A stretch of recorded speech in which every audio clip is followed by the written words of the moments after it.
Salah satu yang sangat dibutuhkan bagi manusia di dunia ini adalah juru selamat, saudara. Ya, sebab kita tahu dari awal manusia itu telah jatuh ke dalam dosa dan kehilangan kemuliaan Allah. Dan akhirnya kita terpisah dari Tuhan. Adalah sebuah kemalangan bagi manusia ketika dia hidup terpisah dari Tuhan dan dia tidak tahu arah jalan mau kemana. Ketika saat itu dalam masa kegelapan, ya, nabi tidak ada lagi yang berbicara. Karena dari awal ketika Tuhan itu ingin menuntun manusia kembali kepada jalannya, dia berbicara, dirinya, bahkan malaikatnya, bahkan nabi-nabi diutus, dibunuh oleh manusia. Dan dulu saya pernah sharing dengan seorang sopir Grab, waktu itu saya pelayanan naik Grab. Dan sopir itu bilang, oh ibu Kristen ya? Iya. Terus ibu percaya bahwa Yesus itu Tuhan, dia jadi manusia? Saya bilang iya, saya percaya. Kenapa Tuhan jadi manusia, Bu? Lalu saya bilang, menurut Bapak Tuhan tuh berkuasa nggak? Iya, saya tahu Tuhan berkuasa. Tuhan bisa jadi api nggak? Bisa. Tuhan bisa jadi air nggak? Bisa. Tuhan bisa jadi udara nggak? Bisa. Kalau gitu saya tanya Bapak, menurut Bapak Tuhan bisa nggak jadi manusia? Lalu dia terdiam, saudara. Dan saya bilang tadi Bapak bilang Tuhan berkuasa loh. Iya, berarti Tuhan bisa jadi manusia nggak? Bisa. Ya, dan dia membantah ucapan mulut yang pertama. Kita harus tahu firman Tuhan dan kita harus mengerti bagaimana memberikan pertanggungan jawab tentang iman kita kepada orang yang tidak mengerti. Lalu dia bilang, tapi kenapa Bu Tuhan harus jadi manusia? Begini Pak, saya bilang, kalau Bapak mau kasih tahu sama semut, dia jatuh kalau lewat sini. Kira-kira Bapak bilang sama semut tuh, semut kamu mau jatuh loh, dia ngerti enggak? Enggak. Kalau Bapak mau bicara sama semut, berarti Bapak harus jadi Tuhan dalam keilahiannya, dalam keperkasaannya, tidak dapat diselami oleh akal logika manusia yang begitu kecil dan terbatas. Mikirin jatuh tempo aja udah penuh otak kita. Iya Pak ya? Ya, mikirin utang aja udah gak bisa mikir kita. Apalagi mencoba memahami Tuhan yang begitu luar biasa dengan otak logika manusia. Gak bisa saudara.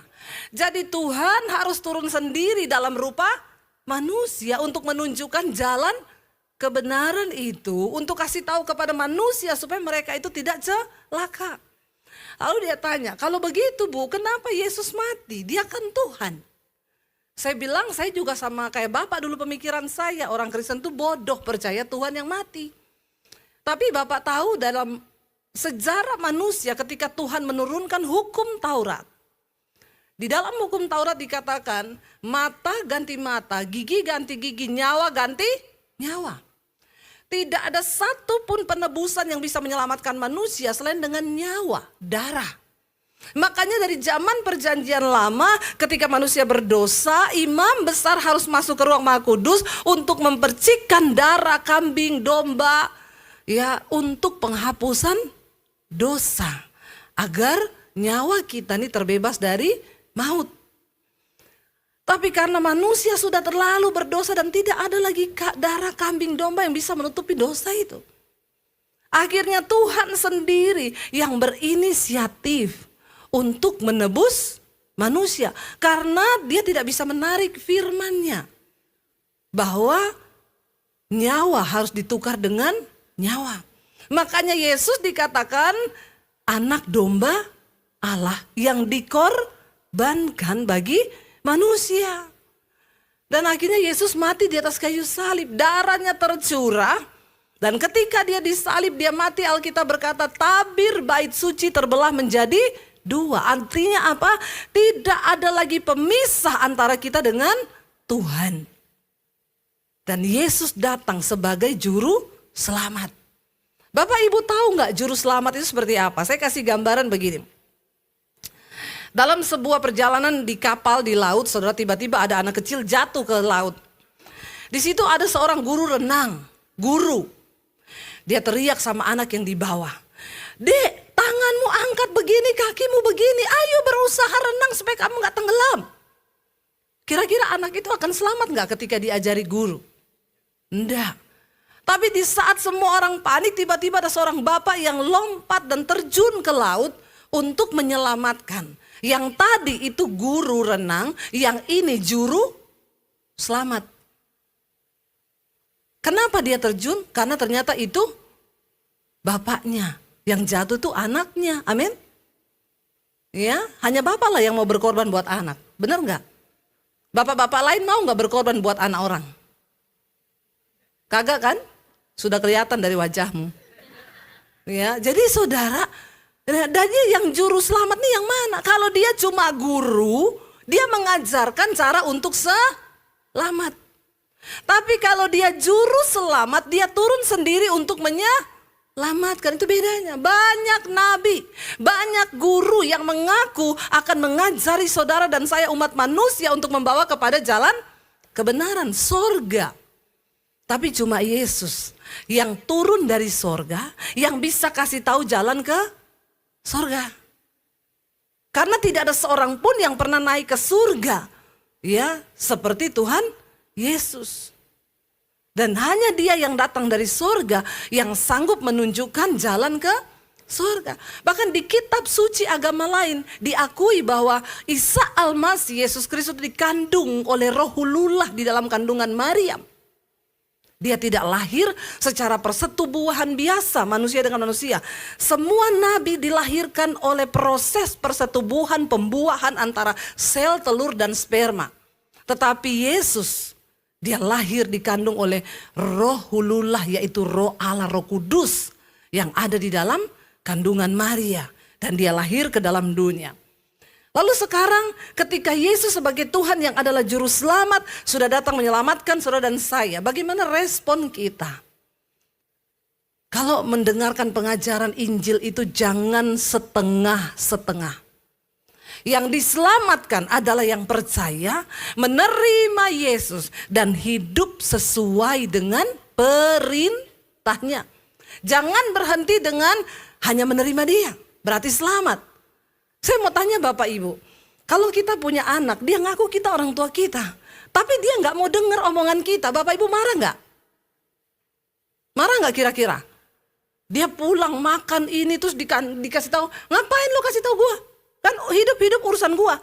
Saya bilang sama anak-anak saya, selama kamu masih tinggal di rumah ini, kamu ngakui mami papi orang tuamu, maka kamu harus nuruti aturan kita. Kalau tidak, keluar kamu dari rumah ini. Iya nggak Bapak-Bapak? Supaya mereka tidak menjadi anak-anak gampang. Banyak orang Kristen mengaku Tuhan adalah bapaknya, tapi kurang ajar sama Tuhan. Nggak pernah nurut sama firman Tuhan. Berbuat dosa terus, selingkuh terus, ya, melakukan segala macam yang jahat. Judi jalan terus, kepahitan jalan terus, semua jalan terus. Tapi mengaku Tuhan itu bapaknya. Maaf, makanya Yesus berkata, di akhir zaman nanti, satu saat ketika Yesus datang kali yang kedua, banyak orang akan berkata, Tuhan, Tuhan. Bukankah kami bernubuat demi namamu, melakukan mujizat demi namamu? Tuhan bilang, disitulah aku akan berterus terang kepadamu. Bukan yang berseru padaku Tuhan, Tuhan, yang akan masuk dalam kerajaan Allah. Tapi mereka yang melakukan kehendak Bapa. Nggak cukup jadi Kristen. Nggak cukup hanya berkata Yesus juru selamat. Tapi kita perlu menerima dia dengan hati. Dan hidup sungguh-sungguh mengikuti semua perintah dan ajarannya, saudara. Karena tidak mudah loh. Mati bagi orang berdosa itu nggak gampang, saudara. Coba kita lihat bersama. Roma pasal yang ke-5, saudara. Roma pasal 5 mulai ayat yang ke-5 sampai ayat yang ke-11. Roma 5 ayat yang ke-5 kita baca bersama. Kalau kita ini ikut Yesus, menaruh harap kita pada Yesus, menerima dia sebagai Tuhan dan Juru Selamat, maka kita terima pengharapan. Ya, dan pengharapan dalam Kristus itu seperti apa? Baca bersama. Dan pengharapan tidak mengecewakan, karena kasih Allah telah dicurahkan dalam hati kita oleh Roh Kudus yang telah dikaruniakan kepada kita. Yesus memberi pengharapan kepada kita yang tidak pernah mengecewakan. Beda dengan manusia, karena manusia itu suka PHP. Apa itu PHP? Pemberi harapan palsu. Lihat kanan kirimu, ada nggak yang PHP? Iya, kadang suami bisa PHP istri loh. Ya, contohnya bagaimana? Suami bilang, nanti bulan Desember kamu terima gaji 13. Ternyata giliran Desember gajinya cuma sampai 11. Jangankan 12, 11 tok. Ditanya istrinya, mana gaji 13? Yang 12 aja buat bayar cicilan. Ini PHP. Ibu-ibu sering gak di PHP suami? Enggak ya? Haleluya, ibu-ibu di sini memang semua memang sudah luar biasa, Pak. Ini memang benar-benar victorious family. Ya, sudah family yang berkemenangan. Nanti pulang urusan sendiri-sendiri di rumah. Kalau di sini banyak pencitraan. Ya, sering kali bahkan orang tua bisa PHP anak. Anak juga bisa PHP orang tua. Makanya Alkitab bilang jangan menaruh harap pada manusia karena kau pasti kecewa. Ya, yang wanita-wanita di sini jangan terlalu percaya sama cowok hidung belang di sana yang memberikan janji-janji palsu. Ya, yang kita butuhkan sekarang bukan janji, tapi bukti. Ya, bukan janji. Tetapi Yesus dikatakan memberi sebuah pengharapan dan pengharapan itu tidak mengecewakan. Walaupun hari ini engkau belum lihat. Saya ikut Tuhan tuh lama loh saudara, dari tahun 95 loh. Hidup saya susah terus. Susah terus. Saya sering kali bertanya, Tuhan di mana janji-janji yang engkau berikan sama saya dulu. Tapi di tengah kesusahan kami, kesulitan kami, nggak punya uang, mau beli susu anak nggak ada uang. Saya nggak pernah pinjem sama orang. Saya nggak pernah pinjem sama mertua. Saya nggak pernah telepon orang tua saya buat susu anak, nggak ada duit. Tidak pernah. Saya cuma berharap Tuhan janjimu itu ya dan amin. Dan waktu imanmu teruji, maka engkau akan melihat Tuhan menyatakan semua pengharapan itu menjadi bukti dalam hidupmu. Amin. Karena namanya pengharapan belum dilihat. Tapi tetaplah berharap. Karena engkau tahu kepada siapa engkau berharap. Bukan pada manusia, bukan pada mertua, tapi kepada Tuhan. Makanya saya mau bilang sama anak-anak muda di sini, jangan pernah kau taruh harapanmu kepada siapapun, termasuk kepada orang tua. Taruh harapanmu pada Tuhan. Dunia terus berubah loh, dengar baik-baik. Dunia ini sedang tidak baik-baik saja. Semakin tua Alkitab bilang, akan datang masa yang sukar.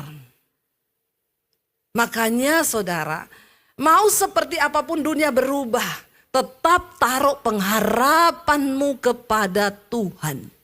Karena Alkitab berkata, diberkatilah orang yang mengandalkan Tuhan.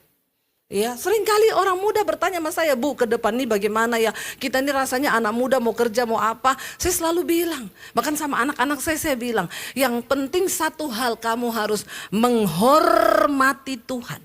Hidup hormati Tuhan dan taruh harapanmu kepada Tuhan. Sebab Dia dapat melakukan segala yang di luar batas kemampuan kita. Kau boleh cari ilmu sampai tinggi anak-anak muda. Mulai S1, S2, S13, S21, S23 kayak Samsung gak apa-apa. Tapi ingat, jangan pernah taruh harapanmu kepada kepandaianmu. Jangan pernah taruh harapanmu pada titelmu, kepada sekolahmu. Mau dimanapun engkau bersekolah.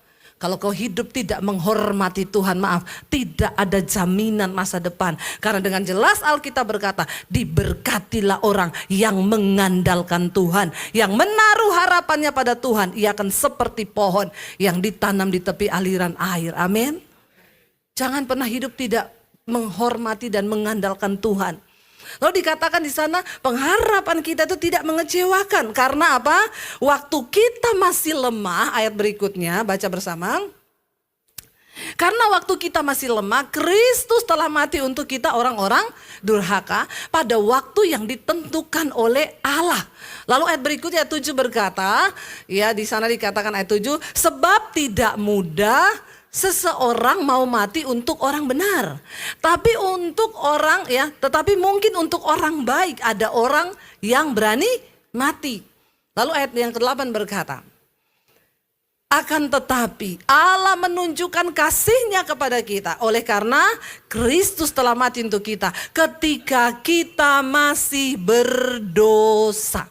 Bapak Ibu, untuk orang benar itu jarang orang mau mati, saudara. Misalnya contoh, ada orang divonis hukuman. Kita tahu dia ini benar, semua kita tahu dia benar. Ya, dulu ketika Pak Ahok di sidang, saudara. Dia benar, tapi nggak ada orang yang berani pasang badan, saya mau membela Ahok habis-habisan karena dia benar. Pokoknya nggak boleh begini. Kita pasti orang, apalagi zaman sekarang, nggak usah ikut-ikutan lah, biarin aja. Daripada kita juga ikut terseret. Bahkan untuk orang benar, sedikit orang yang mau berkorban. Tapi untuk orang baik, ada orang berani mati untuk orang baik karena dia baik. Saya dulu pernah cerita di sini, papi saya itu dulu di Poso ya, kerja di Syah Bandar. Papi saya di kantor Syah Bandar tuh ngurusi kapal. Jadi ada satu pengusaha dari Jakarta itu, dia sering ya kalau muat kapalnya itu papi saya yang urus. Pengusaha ini baik sekali, saudara. Kalau datang ya suka bawa oleh-oleh, ngasih duit, semua sopir, semua orang tahu dia baik. Satu kali ketika dia nyetir, ketika dia pergi ke luar kota dengan sopirnya, dia bilang sama sopirnya gini, Pak, saya tuh ngantuk kalau enggak nyetir. Saya nyetir mobil boleh nggak? Bapak pindah aja di belakang. Lalu sopirnya bilang, aduh Pak, saya pekewo, gimana ya, Bapak kan bos, masa saya yang Bapak nyetir? Nggak apa-apa, supaya saya tuh enggak ngantuk. Dikasihlah, saudara. Waktu dia nyetir pas dalam keadaan sepi, dia ngebut, ada anak kecil menyeberang jalan, ditabrak mati di tempat. Langsung sopir itu turun, Bapak ini ditarik keluar, Bapak pindah ke belakang, saya duduk di setir supaya kalau ada masa datang, orang kampung datang, mereka tahu saya yang nabrak. Kenapa sopir itu melakukan hal ini? Karena Bapak ini orang baik. Makanya rajin-rajinlah berbuat kebaikan. Supaya banyak yang sayang saudara, amin. Lalu saudara, tapi dasar Bapak ini orang baik, ketika dibawa di kantor polisi, Bapak itu ngaku, yang nabrak bukan sopir saya Pak, tapi saya. Tadi itu sopir saya ngaku-ngaku supaya saya nggak diamuk massa, tapi saya Pak yang nabrak. Padahal sopirnya bilang nggak apa-apa Pak, saya aja, jangan ngomong Bapak. Lalu bapaknya beri santunan dan puji Tuhan keluarga tidak menuntut. Akhirnya juga bapak ini ya sudah atur damai, namanya kecelakaan. Saya mau tanya, kalau ada orang jahat, orang nih maling, curanmor, lalu ketahuan massa, dikejar, dia lari ketabrak kereta. Saudara ngomong apa? Ayo ngomong apa saudara? Iya, kejar maling, keserempet. Iya, malingnya jatuh. Saudara ngomong apa? Ya kapok, rasain lu. Kalau masih hidup kenapa nggak mati sekalian? Itu kan kita toh. Mana ada orang mau mati untuk orang berdosa. Yang ada kita lihat orang berdosa kita kutuki biar mati. Tapi Tuhan Yesus juru selamat. Dia bahkan mati bagi kita ketika kita ini dalam posisi berdosa. Itu adalah juru selamat. Dia menggantikan posisi kita tergantung di kayu salib. Binasa, mati, kena penghukuman. Dan dia gantungkan dirinya di sana supaya saudara dan saya tidak binasa. Melainkan beroleh hidup yang kekal. Setelah kita menerima Tuhan Yesus sebagai Tuhan dan Juru Selamat, dan kita tahu dia bayar semua utang dosa kita, dia bayar semua harga yang harusnya dia tidak bayar. Dia yang mulia dikatakan, dia Allah, tapi dia turun ke dalam dunia, mengosongkan dirinya, mengambil rupa seorang hamba. Dia dikuasai daging, tapi dia terbukti tidak melakukan perbuatan daging. Dia 100% Tuhan, tapi dia 100% manusia yang bisa merasakan kelemahan-kelemahan daging kita. Dia matikan semua kutuk daging di atas daging. Dan di atas kayu salib, dia mati tergantung. Kenapa Yesus mati? Sekarang saudara tahu jawabannya. Kalau ada orang yang tidak percaya Yesus dan bertanya, kenapa dia Tuhan harus mati? Karena dosa kita lah yang ditanggungnya. Karena penghukuman kita lah yang diambilnya. Saudara, ketika saudara tahu ada orang yang mau berkorban buat hidupmu, bagaimana responmu? Apakah engkau masih terus dengan sengaja hidup di dalam dosa? Apakah engkau masih terus sengaja tinggal di dalam kepahitan, di dalam hawa nafsu, di dalam hal-hal yang tidak berkenan pada Tuhan? Apa responmu? Jangan cuma bilang sekali Yesus percaya kau selamat. Maaf, saya harus menyampaikan ini di penghujung tahun ini. Bersyukur kalau kita masih bisa masuk ke tahun yang baru di 2025 nanti. Jangan jadi Kristen yang cuma bikin panas kursi gereja dan hidupmu gak pernah berubah. Ada orang-orang yang bangga gini, oh saya gak pernah bolos, tiap hari Minggu 2 jam ibadah. Maaf, kalau kau cuma datang gereja tiap hari Minggu 2 jam, hitung dalam 365 hari, kau cuma beri waktu bagi Tuhan 4 hari tok. Pertanyaan saya, yang 361 harinya kemana? Bagaimana kau beri makan manusia rohmu? Apa yang kita sungguh-sungguh lakukan? Apa yang sudah kita perbuat untuk membalas kasih Tuhan? Apakah hidup kita gak pernah berubah? Kita cuma dengar firman masuk telinga kanan, keluar telinga kiri. Jangan bilang saya tidak mengingatkan saudara. Setiap khotbah di sini mengingatkan kita untuk bertobat. Coba kita buka Titus pasal yang kedua. Ayat yang ke-11 sampai ayat yang ke-15. Titus 2 ayat 11 sampai ayat yang ke-15. Setelah kita diselamatkan, apa yang harus kita lakukan? Mari kita baca bersama. Karena kasih karunia Allah yang menyelamatkan semua manusia sudah nyata. Lalu untuk apa kita ini menerima keselamatan itu? Baca ayat yang berikutnya.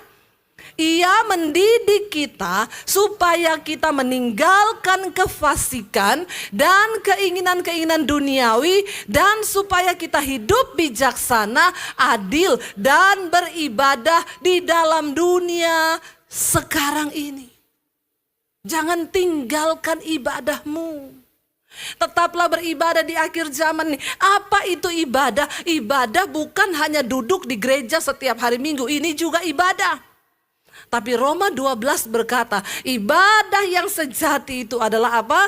Persembahkanlah tubuhmu sebagai persembahan yang hidup, yang berkenan kepada Allah, yang kudus. Itu adalah ibadah yang sejati.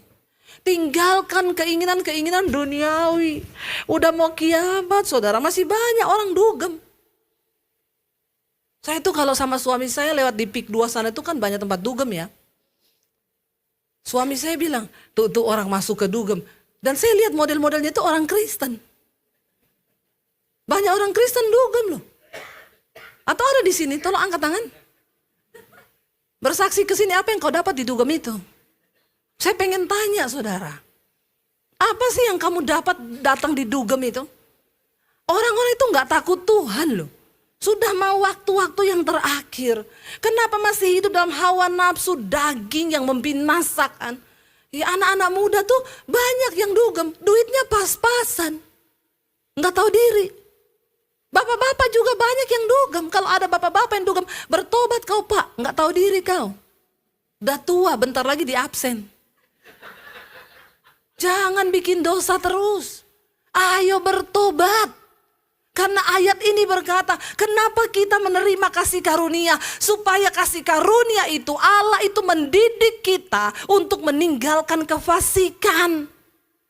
Jangan kau pikir sekali terima Yesus selamat. Banyak pengajaran sekarang yang cuma mengajarkan Injil separoh. Tapi kita harus mengajarkan yang penuh saudara. Terima Yesus, terima firman-Nya, hidup sesuai dengan perintah-perintahnya, baru kau layak untuk menerima keselamatan itu. Kita menerima kasih karunia karena Tuhan mendidik kita supaya kita meninggalkan kefasikan, keinginan-keinginan duniawi, dan supaya kita hidup bijaksana, adil, dan beribadah di dalam dunia yang sekarang ini yang semakin menyesatkan. Hati-hati loh anak-anak muda, walaupun kau ada lingkungan teman-temanmu merokok, biarin dia merokok, kau jangan ikut-ikutan. Kalau bisa malah kau yang menyelamatkan temanmu itu, amin. Ayo jadi terang, ayo. Kemana firman yang kau dengar setiap hari Minggu? Jangan cuma jadi Kristen yang bikin panas kursi gereja, bener loh. Kita nih harus berlomba di dalam kekudusan, itu ibadah yang sejati. Persembahkan tubuhmu sebagai persembahan yang hidup, yang kudus dan berkenan kepada Tuhan. Waktu masih hidup, engkau persembahkan hidupmu. Jangan kalau sudah mati. Ya, apalagi udah mati taruh Alkitab dalam peti. Sedangkan waktu hidup dia tidak baca. Apalagi kalau dia sudah mati, dia tidak pernah baca itu Alkitab. Apalagi dalam peti. Ditambah lagi dia buta huruf. Terus buat apa kau taruh itu Alkitab di peti? Saudara, ayo kamu tinggalkan semua keinginan duniawi itu. Lalu ayat yang ke-13 bisa dikatakan apa? Dan dengan apa? Menantikan penggenapan pengharapan kita yang penuh bahagia dalam penyataan kemuliaan Allah yang maha besar dan juru selamat kita Yesus Kristus. Kita ini masih menanti. Alkitab berkata, menanti apa? Keselamatan yang akan dinyatakan pada akhir zaman. Jangan terlalu pede bilang kita ini sudah selamat. Karena akan ada pengadilan Kristus di akhir zaman. Yesus sudah datang sebagai juru selamat di awal. Tapi kita bisa membuang keselamatan itu karena kita tidak meresponi Tuhan. Kita lebih memilih untuk hidup dalam dosa. Kita lebih memilih untuk hidup dalam keinginan-keinginan daging kita. Dengan cara itu engkau membuang kasih karunia Tuhan itu. Dan Yesus berkata, keselamatan kita baru akan dinyatakan pada zaman akhir. Ketika kita semua berdiri di hadapan tahta pengadilan Kristus.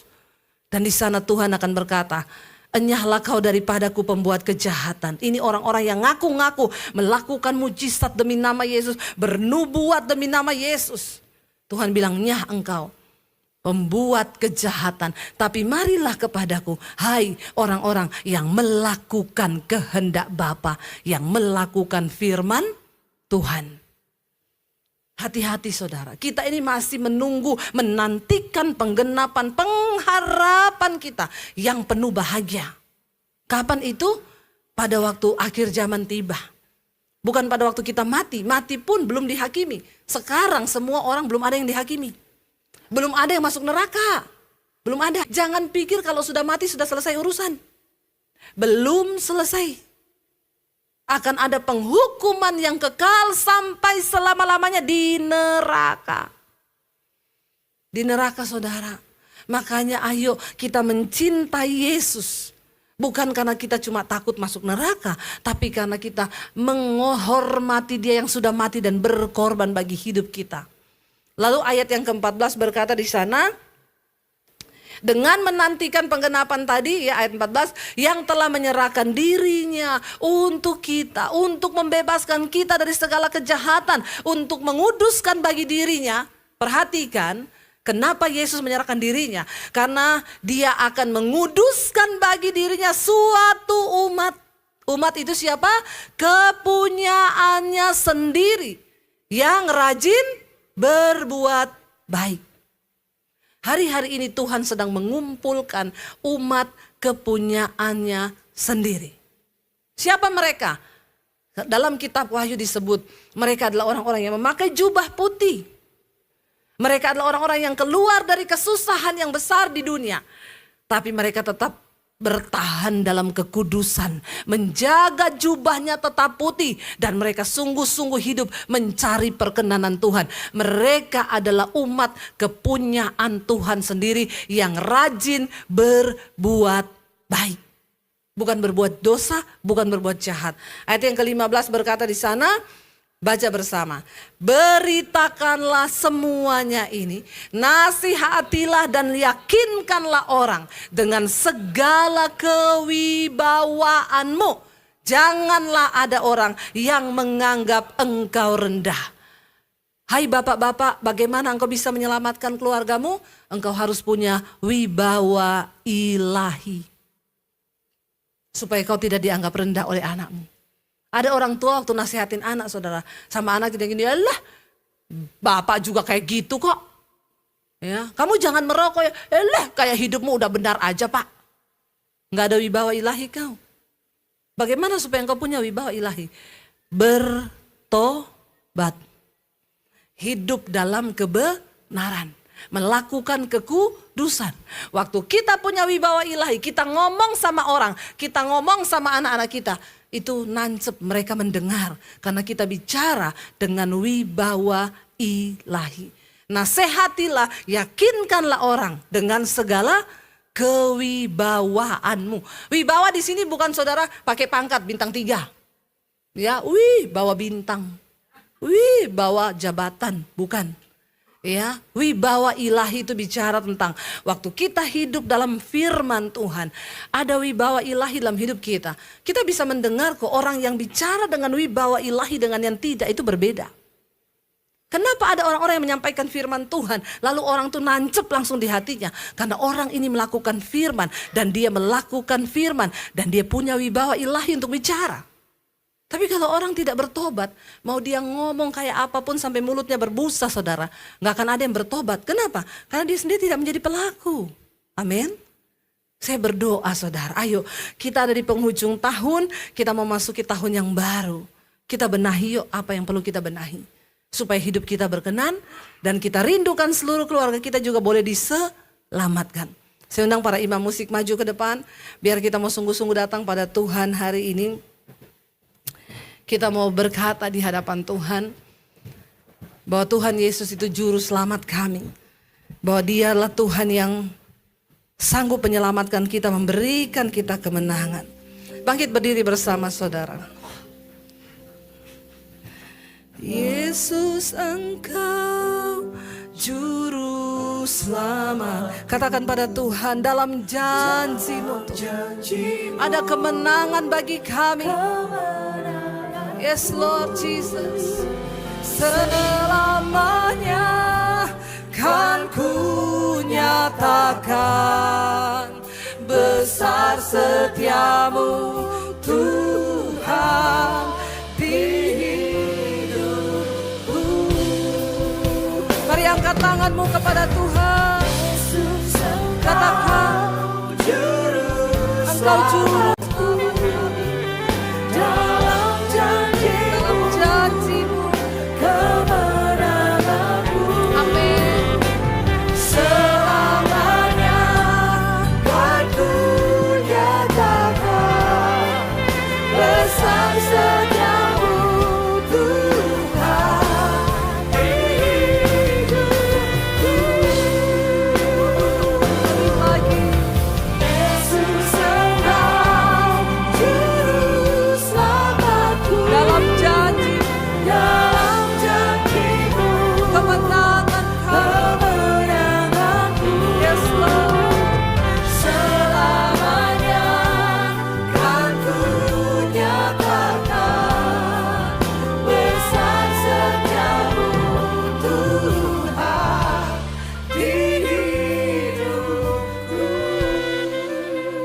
Mari kita tutup mata dalam hadirat Tuhan saudara.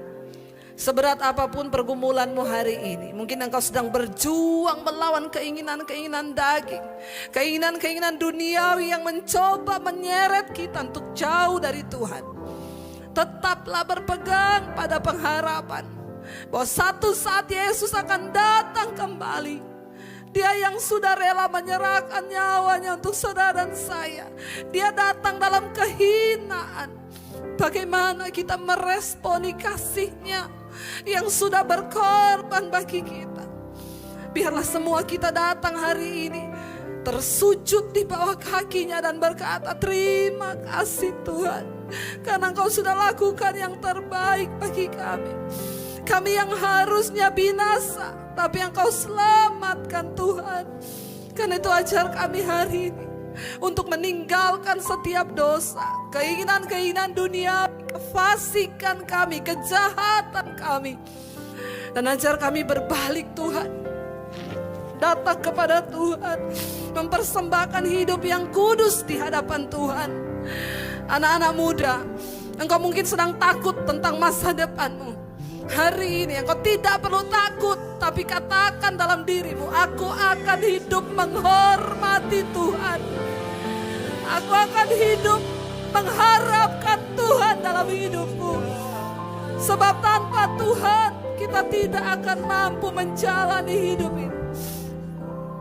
Mari kita angkat tangan semua di hadapan Tuhan. Sekali lagi katakan, Yesus engkau